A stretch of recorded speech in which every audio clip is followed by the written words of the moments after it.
ဂေါ်လီထဲ့ခြင်းရဲ့ဆိုးကျိုးများမင်္ဂလာပါ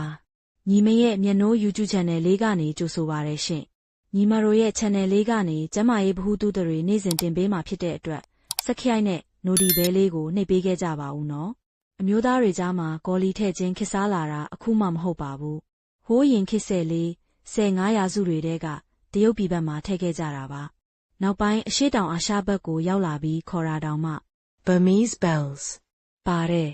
နောက်ပိုင်းမှာတော့ဂျပန်ကယာကူဇာတွေထောင်သားတွေပါအသုံးပြုလာကြပြီးခုဆိုရင်တော့တာမန်မျိုးသားတွေကြားမှာပါရေပန်းစားလာပါပြီရှင့်ဒီဘက်ခေတ်မှာဂေါ်လီထဲ့ခြင်းရဲ့အဓိကရည်ရွယ်ချက်ကလိန်ဆက်ဆန်တဲ့အခါအမျိုးသမီးကိုခံစားမှုပိုကောင်းစေချင်တာအိယာပေါ်မှာစွမ်းဆောင်ရည်ကောင်းတယ်လို့ထင်စေချင်တာလိန်တလုံးပတ်ကြီးချင်တာကြောင့်ပါ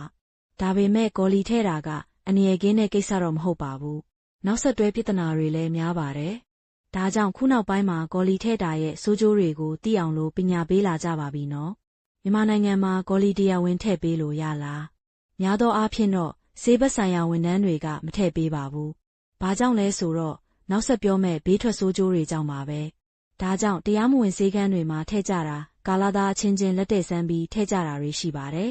ဒီလိုလုပ်တာကြောင့်လဲနောက်ဆက်တွဲပြဿနာတွေကပိုပြီးဆိုးလာတာပဲဖြစ်ပါတယ်နော်ဂေါ်လီထဲ့ခြင်းရဲ့နောက်ဆက်တွဲပြဿနာများပိုးဝင်တာ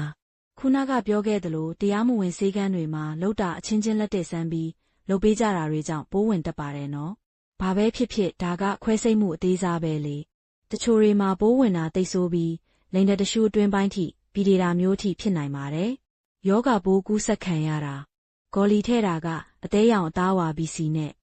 HIV လိုကူးစက်ယောဂါတွေဖြစ်နိုင်ခြေများပါတယ်အဓိကကတော့ကိရိယာတွေဓာတ်တွေတန်ရှင်းမှုမရှိတာကိုထည့်ပေးတဲ့သူမှာပိုးရှိနေပြီးသူ့သွေးကနေကိုယ်စီမတော်တဆကူးစက်တာမျိုးပါဒါတင်မကသေးပါဘူး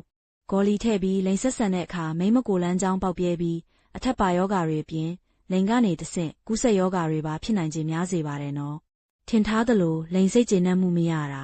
ဂေါ်လီထဲ့တဲ့သူတွေကိုမေးကြည့်လိုက်ရင်အဖော်ကိုခံစားမှုပိုကောင်းစေချင်လို့ပြောကြပေမဲ့လက်တွေ့မှာကအမြဲတမ်းဒီလိုမဖြစ်ပါဘူး Journal of Sexual Medicine ရဲ့အဆိုအရဂေါ်လီထဲ့ခြင်းနဲ့လိန်စိတ်ခံစားမှုဆက်နေရဆိုတာလုံလောက်တဲ့သက်သေပြချက်မရှိပါဘူးရှင့်တချို့ကခံစားမှုကောင်းတယ်လို့ပြောကြပေမဲ့တချို့ကလည်းနာလုံးတယ်လို့ပြောကြပါတယ်ပိုဆိုးတာကမွေးလန်းချောင်းတွေပေါက်ပြဲသွေးထွက်တာကြောင့်အမျိုးသမီးကိုယ်တိုင်လည်းပိုးဝင်လွယ်သလိုအမျိုးသားကိုလည်းပိုးကူးဆက်စေနိုင်ပါတယ်လိန်တပုံပြက်တာဂေါ်လီဆိုတာလည်းပြင်ပပစ္စည်းဖြစ်တာကြောင့်ခန္ဓာကိုယ်ရဲ့ရောက်တဲ့အခါခုခံအားတုံပြန်ပါတယ်ဒါကြောင့်လိန်တံမှာရောင်ရမ်းပြီးအမာရွတ်တွေတွေ့လာပါတယ်ဒါကြောင့်လိန်တပုံပြက်တာပုံမှန်မဟုတ်တဲ့ကွေးကောက်တာတွေဖြစ်တာလိန်တထောင်မတ်တဲ့အခါအမာရွတ်တွေကိုဆွဲလိုက်တယ်လို့ဖြစ်ပြီးနာကျင်တာတွေခံစားရတတ်ပါတယ်ဒီထက်ပိုဆိုးလာရင်တော့စီလန်းချောင်းကျင်းတာနဲ့လိန်တံကင်ဆာဖြစ်နိုင်ခြေများစေနိုင်ပါတယ်နော်ဂေါ်လီထွက်ကြတာဂေါ်လီကလိန်တံရေပြားအောက်မှာတင်ထည့်ထားတာကြောင့်ကြမ်းကြမ်းတမ်းတမ်းဆက်ဆန်တဲ့အခါမှာဖြစ်ဖြစ်ထည့်ထားတဲ့နေရာကဟတ်သွားရင်ဖြစ်ဖြစ်အပြင်ကိုပေါက်ထွက်တတ်ပါတယ်လိန်အင်္ဂါနေရာဖြစ်တဲ့အတွက်ဒေချာဂယုမဆိုင်ရင်ပိုးဝင်တတ်ပါတယ်ဂေါ်လီထဲ့ခြင်းကလိန်စိတ်ကျေနပ်မှုအတွက်အဖြေမဟုတ်ပါလိန်စိတ်ကျေနပ်ဖို့လိန်တန်ကြီးတောင်ထင်ဖို့ဂေါ်လီထဲ့လိုက်ပေမဲ့အခက်မသိရင်အပေါ်ကဘေးထွက်ဆိုးကျိုးတွေကြောင့်လိန်နဲ့ပျက်စီးသွားနိုင်ပါတယ်ဆေးရုံမှာဆီလီကွန်ထဲ့ဂေါ်လီထဲ့လိုပိုးဝင်တာအမာရွတ်တွေဖြစ်တာကြောင့်ခွဲစိတ်ရတဲ့လူနာတွေအများကြီးပါဒါကြောင့်လိန်စိတ်ကျေနပ်ချင်ုံတက်တက်နဲ့တော့မစွန့်စားစေချင်ပါဘူးခုနောက်ပိုင်းမှာအဖို့ပါတဲ့ကွန်ဒုံးတွေလည်းရှိနေပြီဖြစ်တာကြောင့်ဒါတွေကိုအစားထိုးပြီးသုံးကြည့်လို့ရပါတယ်လိန်ကတဆင့်ကူးစက်ယောဂါနဲ့ကိုဝင်ကိုပါကာကွယ်ပြီးသားဖြစ်တာကြောင့်ဂေါ်လီထဲ့တာနဲ့ရှင်ရင်ပိုပြီးစိတ်ချရသလိုအမျိုးသမီးအတွက်လည်းနာကျင်မှုလျော့နည်းစေပါတယ်အဆုံးထိကြည့်ရှုပေးခဲ့တဲ့အတွက်ကျေးဇူးတင်ပါတယ်ရှင့်